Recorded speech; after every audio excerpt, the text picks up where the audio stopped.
Next, on behalf of the audience, we offer our humble salutations to Guruji, Shri Muralidhara Swamigal. We request you, Guruji, to please bless the audience with your Anugrah Bhashanam.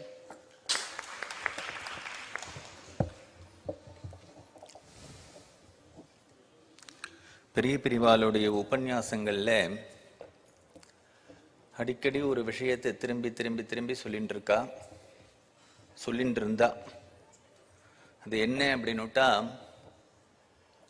நம்ம வருஷம் முழுக்க ராமநவமி, கிருஷ்ணாஷ்டமி, அது மாதிரி வரலட்சுமி நோன்பு, நிறைய பண்டிகைகளை நம்ம கொண்டாடின்னு இருக்கோம். ஆனா ஸ்ரீராமநவமி கொண்டாடுறோமோ, ஜென்மாஷ்டமி கொண்டாடுறோமோ, அதை விட ரொம்ப முக்கியம் பகவத் பாதாளுடைய ஜெயந்தியை கொண்டாடணும் அப்படிங்கிறது தான் பெரியவா நிறைய தரம் உபன்யாசம் பண்ணியிருக்கா. அதுக்கு காரணம் சொல்லும் பொழுது, பகவத் பாதாளுடைய அவதார காலத்துக்கு முன்னாடி பௌத்த ஜெயின மதங்கள்லாம் பரவி வைதிகமான சனாதன மதமே போயிடுத்து. அதனால யாருக்கும் ராமரையும் தெரியாம போயிருக்கும், கிருஷ்ணரையும் தெரியாம போயிருக்கும். பெரிய பகவத் பாதாளுடைய அவதாரத்துல தான் நமக்கு ராமரும் கிருஷ்ணரும் தெரியறார். அதனால ராமநவமியை கொண்டாடுறதை காட்டிலும், ஜென்மாஷ்டமியை கொண்டாடுறதை காட்டிலும் பகவத் பாதாளுடைய ஜெயந்தி அவசியம் கொண்டாடணும்னு சொல்லுவா. அது மாதிரி நம்ம குருமூர்த்தி கூட துக்ளக்கில் எழுதும் பொழுது, ஒரு 30, 40, 50 வருஷத்துக்கு முன்னாடி தமிழ்நாடெல்லாம் எப்படி இருந்தது, அப்போ பெரியவாள்கிட்ட போய் அவர் கேட்டது. பெரியவா சொன்னா, ஒரு பெரிய புயல் அடிக்கிறது, இப்போ மழை பெய்யறது, எல்லாம் சாயறது, அப்புறம் 1க்கு 10 எல்லாம் முளைக்கும்னு சொன்னா. அந்த காலம் எப்படி இருந்ததுன்னு எல்லாருக்கும் தெரியும். இன்றைக்கு எப்படி எவ்வளவு வேத பாடசாலைகள் நடக்கிறது, எவ்வளவு சாஸ்திரம் படிச்சவா இருக்கா, எவ்வளவு கோவில்கள் புனருத்தாரணமாறுது, ஆஸ்திகம் எவ்வளவு தூரம் விருத்தியாயிருக்கு அப்படின்னுட்டு, அதுக்கெல்லாம் ஒரே ஒரு காரணம் பெரியவா தான் காரணம். அதனால நம்ம எதை கொண்டாடுறோமோ இல்லையோ, பெரியவாளுடைய ஜெயந்தியை கொண்டாடணும். அந்த ஜெயந்தி மகோத்சவத்தை கொண்டாடுறது அப்படின்னுட்டா, அன்னைக்கு அவரை ஸ்மரிச்சு அதில் நமக்கு கலந்துக்கிற ஒரு பெரிய பாக்கியமே அவருடைய பரிபூர்ணமான கிருப்பையை நமக்கு வாங்கி தரும்.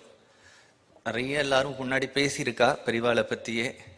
பெரியவா பேசுறத பற்றி என்ன சொன்னா ஒரு உபன்யாசத்தில் அப்படிங்கிறத சொல்லி என் பேச்சை நான் முடிச்சுக்கிறேன்.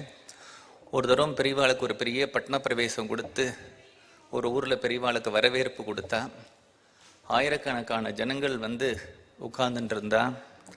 அப்போ எல்லாரும் பெரியவாளை 10 நிமிஷம் பேசணும் அப்படின்னா, பெரியவா சொன்னா, இவ்வளவு பேர் இந்த ஊரில் எனக்கு பெரிய பூர்ண கும்பங்கள்லாம் கொடுத்து வரவேற்பு கொடுத்து நான் 10 வார்த்தை பேசுவேனான்னு ஆசையாக வந்திருக்கேன். எனக்கு என்ன தோன்றது அப்படின்னா, உங்களெல்லாம் பார்த்து தியானம் பண்ணு, ஜபம் பண்ணு, ஆச்சாரத்தோடு இரு, அனுஷ்டானத்தோடு இருன்னு சொல்கிறத காட்டிலும் நான் தனியாக உட்காந்துட்டு காமாட்சியை தியானம் பண்ணலான்னு தோன்றது. நான் காமாட்சியை தியானம் பண்ணாமல், ஜபம் பண்ணாமல் உங்களை பார்த்து நான் தியானம் பண்ணு, ஜபம் பண்ணு அப்படின்னு சொன்னால் ஒரு பலனும் ஏற்பட போகிறதில்ல.